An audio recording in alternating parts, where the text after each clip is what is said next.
माननीय प्रधानमंत्री मोदी जी की इसी महीने के अंत में होने वाली यूएस विजिट से पहले कुछ फाउंडेशन एग्रीमेंट्स जो हैं उनके ऊपर डिस्कशंस किए जा चुके हैं। यहां पर इस समय यूएस के सेक्रेटरी ऑफ डिफेंस जो हैं लॉयड ऑस्टिन, वो इंडिया की एक 2 डे विजिट पर है और यहां पर इन्होंने मेजर इंटरेक्शंस हुए हैं, मेजर मीटिंग्स हुई हैं भारत के रक्षा मंत्री राजनाथ सिंह और एनएसए अजीत डोभाल के साथ। यहां पर आप ये देख सकते हैं कि मोदी जी जब इस मंथ एंड पर यूएस से जाने वाले हैं तो यहां पर कुछ मेजर एग्रीमेंट साइन होंगे, तो उनके लिए एक भूमिका अब बांधी जा चुकी है और अब ये कहा जा रहा है कि इंडिया और यूएस के बीच में जो मिलिट्री ट्रेड है that is about to touch $25 billion. तो $25 बिलियन ट्रेड जो है वो होने वाला है। और यहां पर आप ये देख सकते हैं कि इंडिया और यूएस ने बहुत ऐसे महत्वपूर्ण मुद्दे हैं जिनके ऊपर कुछ समझौतों पर डिस्कशन कर लिए हैं ताकि आगे आने वाले कुछ सालों तक दोनों देशों के बीच में डिफेंस कॉपरेशन जो है वो बहुत अच्छे प्रकार से बना रहे। अब इसी की अगर बात की जाए तो यहां पर राजनाथ सिंह जी और लॉयड ऑस्टिन जो है उनके बीच में एक road map for defence industrial cooperation जो है वो अब यहां पर साइन कर दिया गया है, जो आगे आने वाले कुछ समय के लिए दोनों देशों के बीच में एक long term supply chain management जो है, ठीक है, उसे काफी स्टेबल रखेगा। इसी के साथ साथ आप ये देखेंगे कि आत्मनिर्भर भारत का जो अपना एजेंडा है यहां पर सरकार उस पर अभी भी अडिग है और सरकार ने यहां पर जितने भी एग्रीमेंट्स के ऊपर डिस्कशन का मुद्दा उठाया है उसमें आत्मनिर्भरता जो है उसे प्रायोरिटी दी गई है। तो आप देख सकते हैं कि अब यह भी प्रमोट किया जा रहा है कि इंडिया में जो मेंटेनेंस रिसर्च है यूएस इक्विपमेंट्स की वो इंडिया में शुरू की जाए।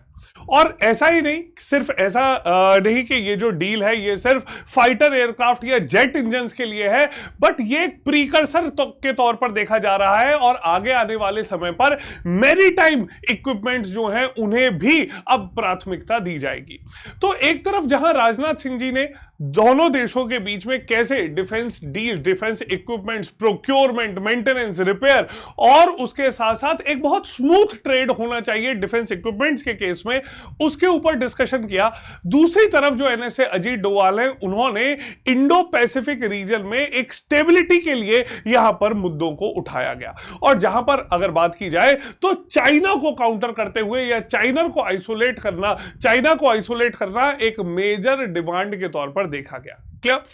दोनों ही देशों ने यह भी इंश्योर किया कि एक रीजनल सिक्योरिटी एनवायरनमेंट जो है वो भी देखा जाए। ठीक, टेक्नोलॉजी डिस्कशंस जो हैं उन्हीं के साथ साथ आप यहां पर देख सकते हैं कि टेक्नोलॉजी ट्रांसफर जो है वो भी सभी मीटिंग्स का एक मुद्दा रहा। तो अगर हम यहां पर जानें कि ये जो डिफेंस इक्विपमेंट्स की डील हुई या टेक्नोलॉजी ट्रांसफर की डील की अगर बात करें तो इसकी क्या क्या एडवांटेजेस हैं, तो सबसे पहले देखते हैं कि ये जो रोड मैप यहां डिस्कस किया गया है आगे आने वाले कुछ सालों के लिए, ये सबसे पहले भारत और यूएसए के बीच में अभी जो डिफेंस कॉपरेशन है उसे और स्मूथ, उसे और स्ट्रीमलाइन कर देगा। Moreover, the best part is that it will provide India access to a cutting-edge technology and support India's modernization plans. इसी के पहले अगर देखा जाए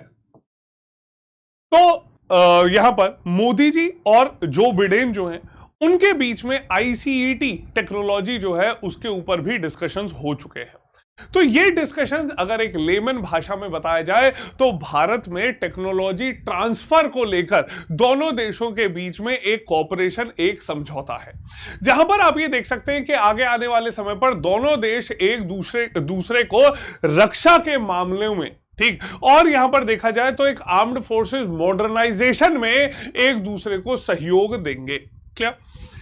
The fast-track technology cooperation and co-production in areas such as combat and land mobility systems, intelligence, surveillance and reconnaissance, ammunitions and undersea domain। तो आगे आने वाले समय पर सिर्फ ऐसा ही नहीं कि अभी तक जो मेजॉरिटी ऑफ डील्स है या फिर मेजॉरिटी ऑफ जो ट्रेड हो रहा है जो फाइटर एयरक्राफ्ट्स के अराउंड था, आगे आने वाले समय पर वो सीज अंडर सी कैपेबिलिटी जो है उन्हें इंप्रूव करने के लिए भी अब वो परफॉर्म किया जाएगा। क्लियर? ओके अब इसके साथ साथ अगर हम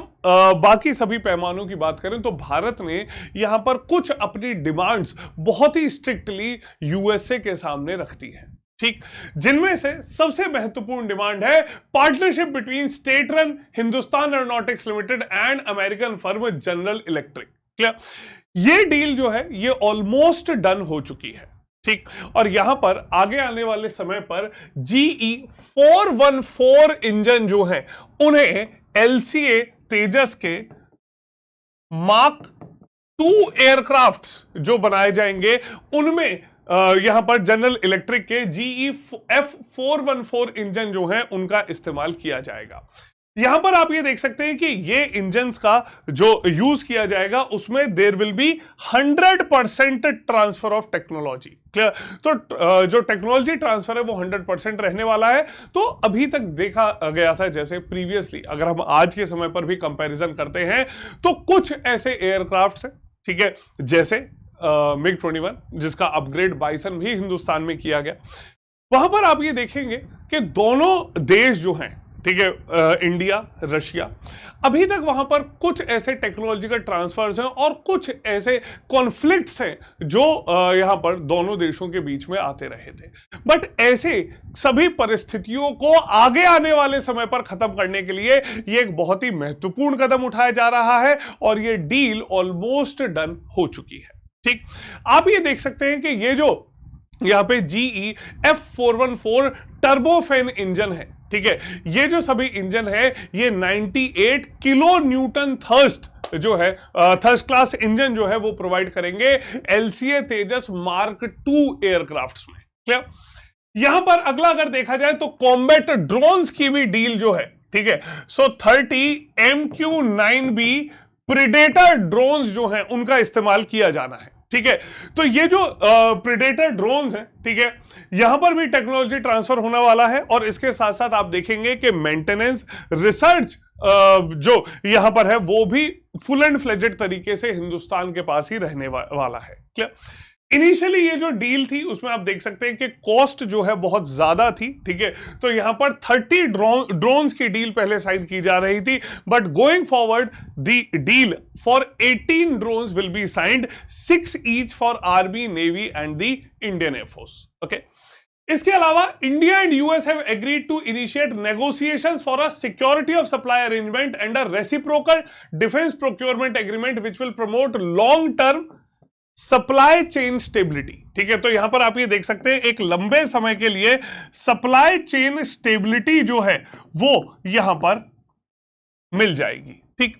दोनों देशों के बीच में यह भी देखा जा रहा है कि मोदी जी की विजिट के बाद इट इज एक्सपेक्टेड कि यूएस कांग्रेस जो है वो भी इन सभी डील्स को, इन सभी प्रपोजल्स को पास कर देगा, क्योंकि इस प्रेजेंट सिचुएशन में दोनों ही यूएस की जो पॉलिटिकल पार्टीज हैं they are pro India and they want to restrict the unplanned और absolute expansion of China। ठीक, इसी के साथ साथ India has asked the United States to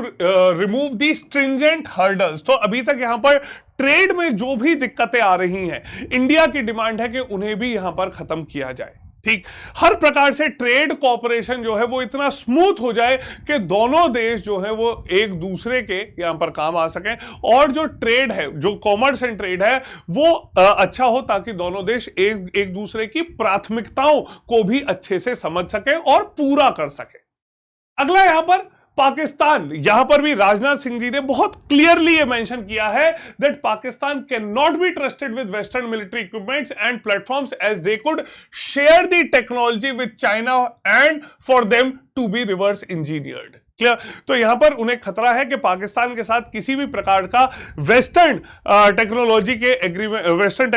जो है शेयर नहीं की जानी चाहिए, क्योंकि वो चाइना के साथ उन्हें अपने हित में इस्तेमाल करता है। यह क्लियरली मेंशन किया गया है कि पाकिस्तान जो एक समय पर चाइनीज इकोनॉमिक स्लेव बन चुका है, वो चाइना के साथ इक्विपमेंट्स को शेयर करेगा और चाइना इन्हें रिवर्स इंजीनियर कर लेगा, जो इस इलाके की जो एक डिफेंस सिक्योरिटी है और स्टेबिलिटी दोनों के लिए खतरा है। ठीक, moving forward, sourcing of parts should be increase from India in context of the air India Boeing deal. तो आप ये देख सकते हैं कि एयर इंडिया और बोइंग के बीच में डील हो चुकी है, जहां पर आप ये देख सकते हैं कि up to 25% less fuel and CO2 engines, noise footprint, इन सभी को कंट्रोल करना, state of art technology provide करना और यहां पर मैक्सिमम ऑपरेशनल फ्लेक्सिबिलिटी प्रोवाइड कराने की दिशा में कदम उठाए जा चुके हैं और यहां पर आगे आने वाले समय पर एयर इंडिया को और मजबूती अब दी जाएगी। ठीक, इसी के साथ साथ for equipment and platforms purchase from the US there should be maintenance, repair and overhaul facilities set up in India. तो उनका कहना है कि यहां पर जितने भी इक्विपमेंट्स खरीदे जा रहे हैं, ठीक है, उनकी मेंटेनेंस, रिपेयर और ओवरहॉलिंग जो है वो इंडिया में ही स्थापित होनी चाहिए और ज्यादा से ज्यादा आगे आने वाले समय पर जो यूएस शिप्स हैं उन्हें इंडिया में भेजा जाना चाहिए रिपेयर के लिए। करंटली आप ये देख सकते हैं कि लास्ट ईयर भी 2 यूएस शिप्स जो थे उन्हें इंडिया भेजा गया था, ठीक है, और L&T जो है उनका रिपेयर तमिलनाडु में अपने एस्टेब्लिशमेंट में कर रही है। इन सभी यहां पर जो एग्रीमेंट्स या डिस्कशंस हुए हैं उनकी भूमिका पहले ही तय की जा चुकी थी, जब पहले यहां पर initiative on critical and emerging technology जो था वो दोनों देशों के बीच में डिस्कस किया गया था। ठीक है, तो ये लास्ट ईयर एग्रीमेंट यहां पर डिस्कस किए जा चुके थे, US India initiative on critical and emerging technology, जो एक प्रकार से दोनों देशों के बीच में जो स्ट्रेटेजिक टेक्नोलॉजी ट्रांसफर है और डिफेंस कॉर्पोरेशन है उसे बढ़ावा देता है। ठीक, तो इसी प्रकार दोनों देशों के जो डिफेंस रिलेशंस हैं वो भी मजबूत हो रहे हैं और उसके साथ साथ वो ये भी इंश्योर किया जा रहा है कि आगे आने वाले समय में विश्व में, ठीक है, एक स्टेबिलिटी और शांति बहाली की तरफ भी कदम उठाए जा सके। क्या, तो ये एक बहुत इंपॉर्टेंट डिस्कशंस हैं जो कंप्लीट हुए हैं यहां पर लॉयड ऑस्टिन और राजनाथ सिंह जी और NSA अजीत डोभाल साहब के बीच में। इसी के साथ साथ अब जो आगे आने वाली मोदी जी की विजिट है यूएस में, जहां पर वो यूएस कांग्रेस को भी एड्रेस करने वाले हैं, उम्मीद है ये सभी एग्रीमेंट्स बहुत आसानी से पास हो जाएंगे। ऐसी ही बहुत इंपॉर्टेंट जानकारी लेते रहने के लिए इस YouTube चैनल को, text book super coaching CDS CAPF FCAT YouTube channel को सब्सक्राइब कीजिए, बेल आइकन को प्रेस करना मत भूलिए और इसी के साथ साथ डिफेंस अपडेट्स जानते रहने के लिए हर वेडनेसडे सुबह 6 बजे मैं आपके लिए लेकर आऊंगा वीकली डिफेंस अपडेट्स, जहां पर वीक के सभी डिफेंस जो न्यूज हैं उन्हें क्लब कर देंगे और वो आप लोगों के एग्जाम्स के लिए काफी ज्यादा इंपॉर्टेंट होने वाले हैं। Clear? So please do not miss any of our sessions as they will be very much useful for you in your exams as well as in your personal interviews. So see you all in the next session. Jai Hind.